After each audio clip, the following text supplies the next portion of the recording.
Assalamualaikum warahmatullahi wabarakatuh.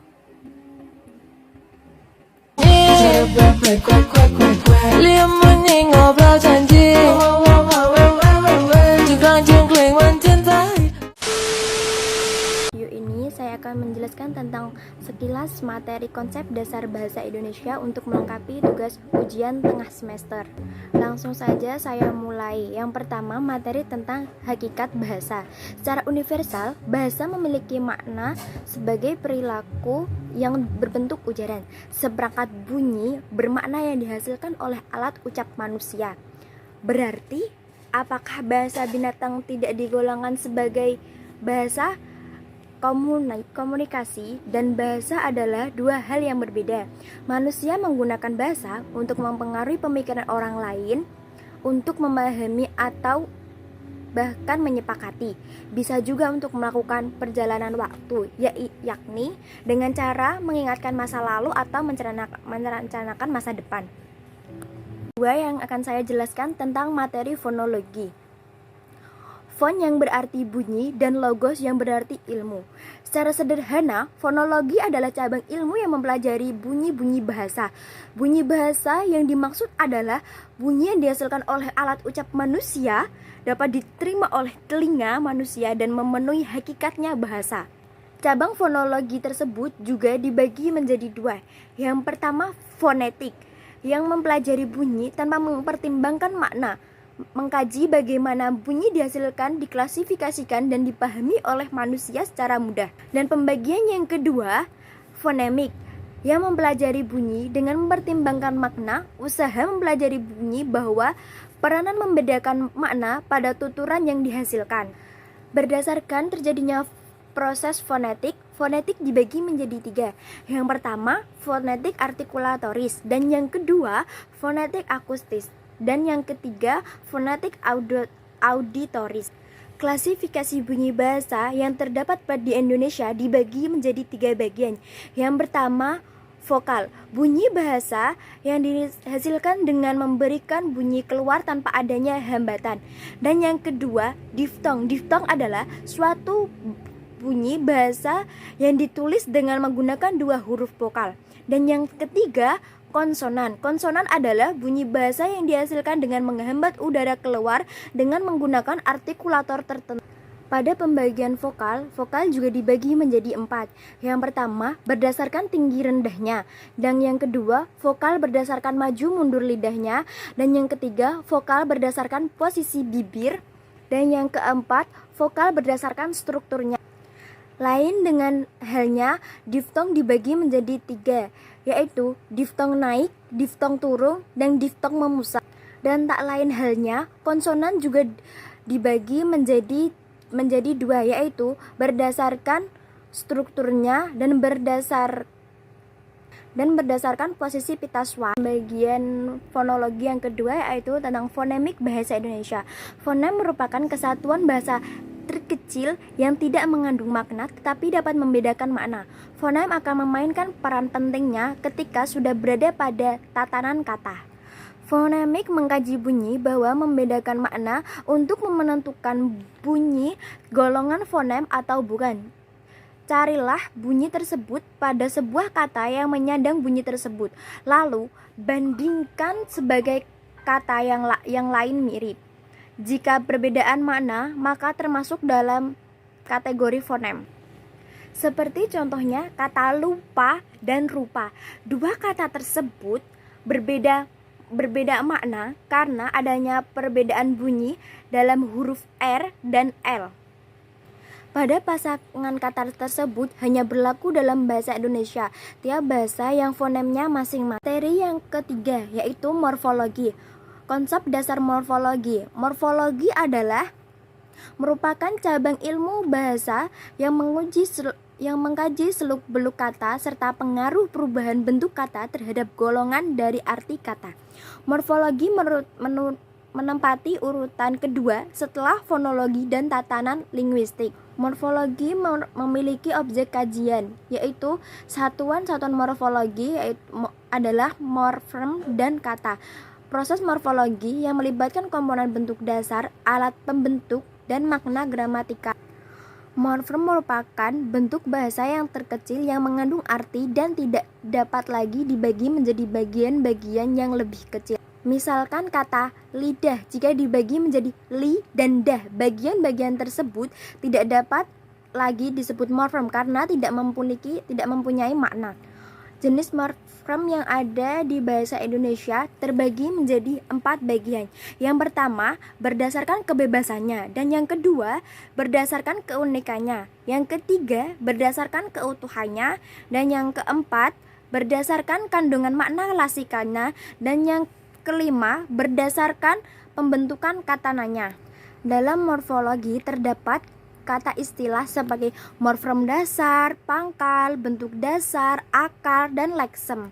Kelas kata dalam bahasa Indonesia versi tradisional seperti 1. Nomina, verba, adjektif, numeralia, konjungsi, artikula, adverbia, proposisi, pronomina, interjeksi. Itu semua terdapat dalam kelas kata bahasa Indonesia versi tradisional. Morfologi memiliki 4 proses. Yang pertama proses pengimbuhan, dan yang kedua proses pengulangan, dan yang ketiga proses pemajmukan, dan yang keempat proses pemendekan. Materi yang keempat itu tentang sintaksis. Sintaksis berasal dari bahasa Yunani yaitu sun dan tatein yang berarti pengaturan bersama-sama. Sintaksis merupakan cabang linguistik yang membahas struktur internal kalimat, yaitu kata, frase, klausa, dan kalimat. Kata dipandang dari sudut pandang sintaksis. Kata merupakan struktur internal sintaksis, walaupun konsep pembentukannya merupakan bagian dari cabang morfologi.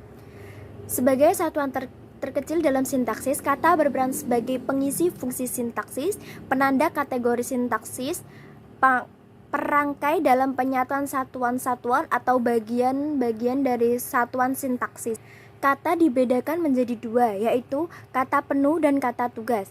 Kata penuh ialah kata yang secara lesikal memiliki makna, mempunyai kemungkinan untuk mengalami proses morfologi, merupakan kelas terbuka dan dapat berdiri sendiri sebagai sebuah satuan yang memasuki kata penuh, kata pada kategori nomina, verba, adjektiva, dan adverbia, dan numeralia. Contohnya, masjid yang berarti tempat ibadah orang Islam. Dan yang kedua, kata tugas. Kata tugas merupakan kata yang secara lesikal tidak mempunyai makna, kita tidak mengalami proses morfologi, merupakan kelas tertutup dan dalam peraturan tidak bisa berdiri sendiri, yang termasuk kata tugas, preposisi, dan konjungsi. Sintaksis sendiri memiliki 5 fungsi. Yang pertama, subjek, dan yang kedua, predikat, yang ketiga, objek, dan yang keempat, perlengkapan, yang ketiga, keterangan. Subjek adalah bagian yang diterangkan predikat atau merupakan bagian klausa yang memandai apa yang dinyatakan oleh pembicara. Apa dicari dengan pertanyaan apa atau siapa yang tersebut dengan predikat. Biasanya berupa frasa nomina atau frasa pengganti nomina. Predikat adalah bagian dari kalimat yang menerangkan subjek atau merupakan bagian klausa yang menandai apa yang dinyatakan oleh pembicara mengenai subjek.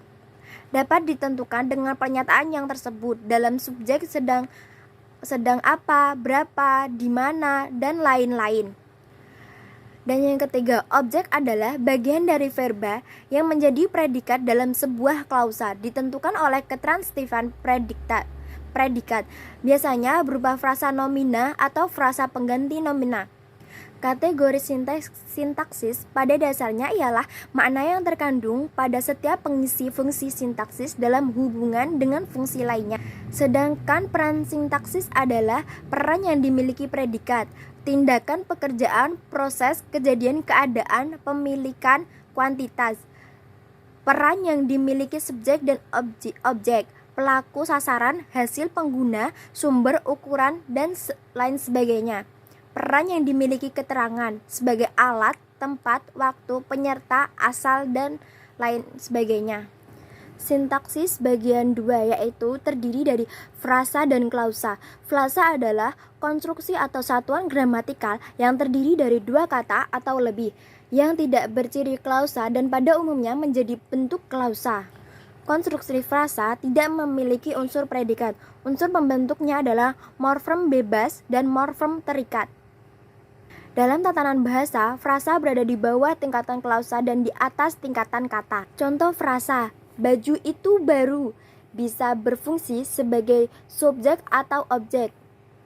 Misalkan, Tania membeli baju baru itu kemarin. Dan yang kedua, baju baru itu dibeli Tania kemarin. Klasifikasi frasa dibagi menjadi dua bagian, yaitu berdasarkan unsur pembentuknya dan berdasarkan kategori kata yang menjadi unsur pusatnya. Pada berdasarkan unsur pembentuknya, frasa tersebut dibagi menjadi tiga bagian. Yang pertama, frasa yang unsur pembentuknya berupa kata, dan yang kedua, frasa yang unsur pembentuknya berupa frasa, dan yang ketiga, frasa yang unsurnya pembentuknya berupa kata dan frasa. Dan berdasarkan kategori kata menjadi unsur pusatnya dibagi menjadi 6. Yang pertama, frasa nominal, dan yang kedua, frasa verba, yang ketiga, frasa adjektiva, dan yang keempat, frasa nominalia, dan yang kelima, frasa persepsi, dan yang keenam, frasa konjungsi. Yang kedua, klausa adalah satuan sintaksis berupa runtutan kata berkonstruksi prediktif. Artinya, di dalam konstruksi itu adalah komponen berupa kata atau frasa yang berfungsi sebagai predikat, dan yang lain berfungsi sebagai objek, subjek, dan keterangan. Yang membedakan klausa dengan kalimat adalah intonasi final di akhir satuan bahasa. Kalimat diakhiri dengan intonasi final, sedangkan klausa tidak. Klausa masih berpotensi untuk menjadi kalimat tunggal karena memiliki subjek dan predikat. Klasifikasi klausa dibagi menjadi 5. Yang pertama, berdasarkan strukturnya. Yang kedua, berdasarkan unsur negasi. Yang ketiga, berdasarkan kategori unsur predikatnya. Dan yang keempat, berdasarkan letak subjektif dan predikatnya. Yang kelima, berdasarkan kepasifan predikatnya. Kalimat adalah kesatuan ujaran yang mengungkapkan suatu konsep pikiran dan perasaan. Pengertian ini termasuk dalam KBBI. Ciri-ciri kalimat adalah dalam bahasa lisan diawali dengan kesenyapan dan diakhiri dengan kesenyapan. Dalam bahasa ditulis diawali dengan huruf kapital dan diakhiri dengan tanda titik, tanda tanya, atau tanda seru. Yang kedua, mengandung pikiran yang utuh.